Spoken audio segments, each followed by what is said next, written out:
Hi, this is Rob and Mike from the McClellan Financial Group, and this is ThinkSmart with TMFG. Mike, good afternoon. Good afternoon. The other night, we had the opportunity of having a great speaker for our clients, a gentleman known by the name of Preet Banerjee. What were your thoughts as to some of his concepts about mistakes that clients make, that investors make, and the fact that we're wired to make those mistakes as human beings? What were some of your thoughts on those things? I thought it was an incredible presentation. It started off with the reason why we're wired to make these mistakes. And he went back to caveman times. And he said in caveman times, you had to make very quick decisions. And what you would tend to do with lack of information, you would have to fill in the blanks. And this is a survival instinct. And what people are trained to do now is make decisions without all the facts. And as he said, at the time, if you went back to caveman times and here's a dinosaur, ideally we've learned to run. We have a bunch of other senses. We don't have to see it. We don't have to touch it. We don't have to do anything like that. But off that one thing, we know we have to run. So that's a survival instinct. But the problem is when you take that to modern day era and you start to use it for your investment philosophies and investment ideas, it doesn't work as well. So, in other words, what you're saying is if people hear that there's bad news, they don't necessarily even need to see or read the bad news. They just start running. Yep, flee. So, I think of the concept of, there's always this talk of a possible recession. Yep. And it seems every day that has become the flavor du jour, that this upcoming recession, but we're now probably a year and a half into this upcoming recession. As soon as you read that article, human nature says, I want to go to a safe spot. It doesn't look at unemployment being the lowest it's been in 50 years, all this stuff, all these different stats that are working against it have nothing to do with it. As soon as you read that article, main thing is to flee to safety. So Preet talked about something else that I thought was interesting, and he used the example of, if you go to McDonald's, and you pay cash, what's your average bill? And if you put it on a credit card, what's your average bill? And I think the difference was $4.30 if you use cash, and it was $7 if you put it on credit card. And that's just at a simple trip to McDonald's. Imagine you're doing that at different stops throughout the day, whether you're at Shoppers Drug Mart or whether you're at No Frills getting your groceries. So this is just from memory, but I believe you said it's 18% more on your typical transaction is spent on Visa rather than spent on cash. Because how people work is when you think about having to part with dollars in the future is much different than parting with a dollar right now. So, I have the choice. I always like to carry cash with me. I always probably have $200 with me at any point in time because that's my safety. I can always pull a 20 out to pay for it, or I could just put it on my card. Yeah. If I'm pulling cash out for everything, I'm probably not going to get the extra cookie if I'm at Tim Hortons, or I'm not going to go for the meal. I'm just going to have the sandwich. Now, if I'm putting it on a credit card, maybe I'll have the full meal. He used a great example. He said, if I walk in with a cinnamon bun that's beautiful, hot, you can smell the cinnamon bun, and I say you can have this one cinnamon bun right now, or you can have 2 cinnamon buns tomorrow, most people will say, I'll take the 1 cinnamon bun right now, right? Said, if you give them the same change, if I said you can have 1 cinnamon bun a year from now, and you can have 2 cinnamon buns 1 year and 1 day from now, most people would take the 2 cinnamon buns 1 year and 1 day from now. Because it's far enough in the future and the difference is irrelevant between 365 days and 366. Yeah. That makes sense. People want it now, right? He had some other interesting things. There was a comment about debt and, who's carrying the most debt. And, most people think it's, whether it be, the millennial generation or the new home buyers. But where is the debt really going? What are we seeing in the economy? Who's carrying the most debt today? Well, the fastest expansion as far as an age group in debt is among seniors. People are starting to try to use their homes to access more savings. And I don't know what that is. It's a very unusual statistic, but seniors, and I've seen it too with seniors starting to, I want to take a line of credit on my home because I want to spend some more money on something. That's not a good sign. The other one that I've had some experience with was reverse mortgages. And many years ago, my mother-in-law, who is unfortunately no longer alive, but she had decided to take on a reverse mortgage. She had done it on her own. She was always a woman who did things on her own, and she decided this was the best way to go. And a couple of years into it, she was, looking at it and wasn't happy with what was going on, because what really happened is her debt started increasing and the interest rates were crazy. And I had to go and engage a lawyer to get involved to help get her out of this reverse mortgage. But it's a perfect example of a senior it doesn't appear to be a bad thing when you take it on, but for some people, it's not a good strategy to take on something like a reverse mortgage. Again, poor behavior, taking on debt when it's the last thing you should be doing. He had another great analogy. Remember the bar of soap analogy? So I've heard that before, and what it essentially says is, your portfolio is like a bar of soap. If you leave it alone and you come back the next day and you haven't touched that bar of soap, the bar of soap will still be there.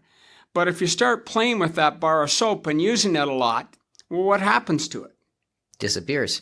Starts to get a little smaller. Yep. And if you're using that bar of soap every day, now that doesn't mean you shouldn't be using soap when you're having a shower, but it's a concept. And the concept is the more you touch it, the smaller it is. So the more you play with it, the more you, try and tactically move it from fixed income to equities or vice versa, or from cyclical stocks to, maybe to value stocks, or whatever your strategy is. It can be as simple as just looking at your portfolio 2 or 3 times a day. Yeah.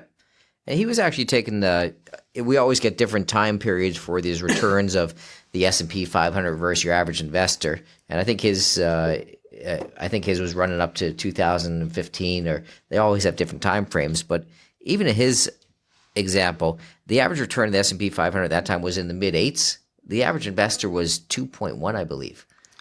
So you've got a gap of almost 6% between how the average investor is doing buying into the S&P 500 and how the S&P 500 is doing itself.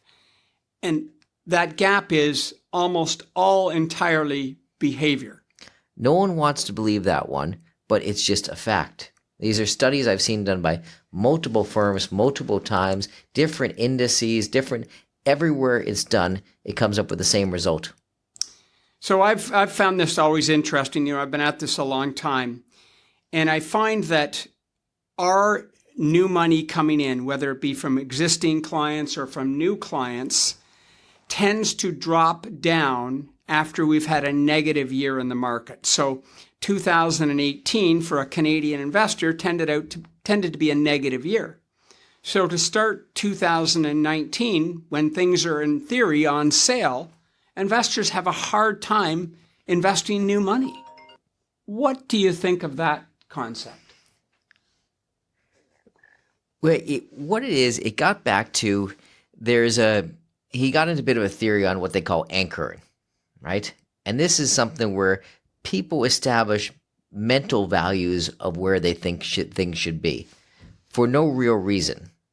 And it's just a matter of them going and seeing this and want to get to a certain point. And this can cause really poor financial decisions, this anchoring strategy. So you find it, I find it going a lot on with homes now.